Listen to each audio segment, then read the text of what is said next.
اللہ تو اس بات کی گواہی دیتا ہے کہ اس کے سوا کوئی معبود نہیں،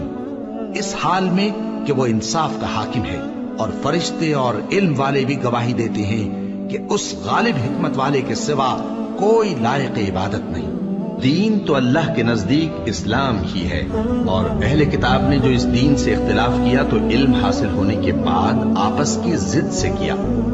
اور جو شخص اللہ کی آیتوں کو نہ مانے تو اللہ جلد حساب لینے والا ہے۔ کہو کہ اے اللہ، اے بادشاہی کے مالک، تو جس کو چاہے بادشاہی بخشے اور جس سے چاہے بادشاہی چھین لے، اور جس کو چاہے عزت دے اور جسے چاہے ذلیل کرے۔ ہر طرح کی بھلائی تیرے ہی ہاتھ ہے، اور بے شک تو ہر چیز پر قادر ہے۔ تو ہی رات کو دن میں داخل کرتا اور تو ہی دن کو رات میں داخل کرتا ہے، تو ہی بے جان